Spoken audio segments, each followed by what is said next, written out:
Aujourd'hui, il y a des nouvelles intéressantes en provenance de la mer Baltique. Ici, un navire russe a été pris presque en flagrant délit près d'un câble électrique sous-marin reliant la Pologne et la Suède. Le gouvernement polonais a décidé d'agir immédiatement et a chassé le navire suspect, mais la Russie est allée plus loin et a choisi de provoquer une confrontation directe avec l'OTAN. Suite au récent renforcement des sanctions de l'Union européenne contre la flotte fantôme russe, la Pologne s'est imposée comme l'un des membres de l'OTAN les plus déterminés à faire respecter ces mesures. Celles-ci, visant à perturber les exportations maritimes clandestines de pétrole russe, ont coïncidé avec une recrudescence notable des tentatives de sabotage russes par la même flotte à travers la mer Baltique. Le dernier incident en date s'est produit lorsque les services de renseignement polonais ont détecté un navire sanctionné lié à la Russie, identifié comme le Sun, battant pavillon d'Antigua, effectuant des manœuvres suspectes près du câble électrique crucial entre la Pologne et la Suède. Cette ligne sous-marine de 600 MW est essentielle pour les échanges énergétiques entre les deux pays, et le Premier ministre polonais Donald Tusk a confirmé que l'armée polonaise était intervenue.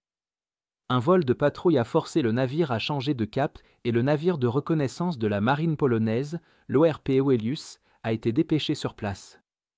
Le ministre de la Défense, Władysław Kosiniak-Kamysz, a souligné la gravité de la situation, déclarant que depuis l'adhésion de la Suède et de la Finlande à l'OTAN, la mer Baltique est devenue une zone maritime clé, où se produisent le plus grand nombre d'incidents liés à des ruptures de câbles et à des actes de sabotage. La Pologne a clairement indiqué que toute menace contre les infrastructures baltiques serait accueillie par une réponse ferme. Ce dernier épisode s'inscrit dans une série d'efforts de sabotage russe dans la région.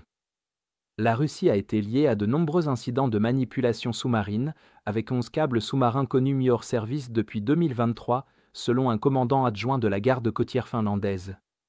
Le dommage confirmé le plus récent a eu lieu fin 2024, impliquant le câble électrique Estlink 2 entre la Finlande et l'Estonie. Les enquêtes ont révélé une énorme trace de traînée d'encre sur le fond marin, attribuée au pétrolier Eagle S, lié à la Russie. Ces actes sont largement considérés comme des éléments de la stratégie de guerre hybride de la Russie, déstabiliser les États européens sans confrontation militaire ouverte. Cependant, selon le ministre finlandais de la Défense, Antti Hakanen, la Russie a commencé à escorter militairement ses pétroliers de la flotte fantôme à travers les eaux étroites et sensibles du golfe de Finlande. Bien que la présence navale russe en mer Baltique ne soit pas nouvelle, le déploiement de navires de guerre pour protéger directement les pétroliers fantômes représente une escalade significative. Les pétroliers, comme le Jaguar, qu'Estonie a tenté sans succès d'escorter vers l'un de ses ports pour identification et qui a depuis changé de nom pour Blint et a été réimmatriculé aux Comores, voyagent désormais sous protection militaire directe. Cela réduit le risque d'arraisonnement ou d'interception par les États européens, en particulier dans des zones comme le golfe de Finlande. Cette militarisation élève considérablement les enjeux. En plaçant ses forces armées directement aux côtés de navires impliqués dans des activités illicites, la Russie cherche à dissuader une intervention de l'OTAN, non pas en avertissant, mais en provoquant. Si une marine européenne applique des sanctions ou tente d'arrêter un sabotage sous-marin, elle doit désormais faire face à des escortes militaires russes. Toute interception pourrait déboucher sur une confrontation. L'intention stratégique est claire, provoquer une réaction, idéalement forcer l'OTAN à tirer le premier coup de feu. Cela permettrait au Kremlin de présenter l'Alliance comme l'agresseur, tant auprès de son opinion publique qu'aux yeux d'observateurs étrangers sympathisants. C'est un pari asymétrique, un bouclier militaire pour une opération commerciale qui met l'OTAN au défi de tester les limites de l'escalade. Parallèlement, alors que l'économie russe dépend fortement des revenus pétroliers, le Kremlin considère la flotte fantôme comme une artère vitale. Des analystes russes ont reconnu l'importance de ces escortes militaires, mais ont exprimé des doutes quant à la capacité de la flotte russe de la Baltique à soutenir de telles missions.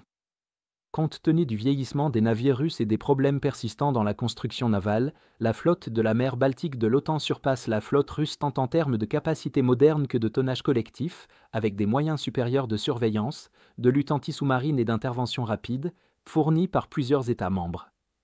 Globalement, à mesure que les tensions dans la Baltique s'intensifient semaine après semaine, le rôle de la Pologne en tant que force de première ligne pour faire respecter les sanctions de l'UE devient de plus en plus crucial grâce à sa volonté d'agir.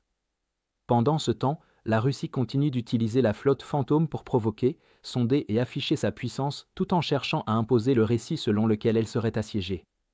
Ce qui avait commencé comme du sabotage clandestin et des opérations de pétroliers furtifs est en train de devenir rapidement un point d'embrasement militaire, et le prochain incident en Baltique pourrait déterminer si l'équilibre fragile tiendra ou s'effondrera.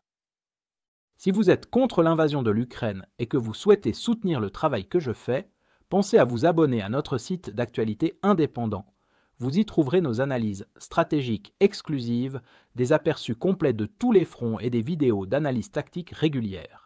En vous abonnant, vous montrerez non seulement votre soutien à cette chaîne, mais vous aiderez également à défendre le journalisme indépendant.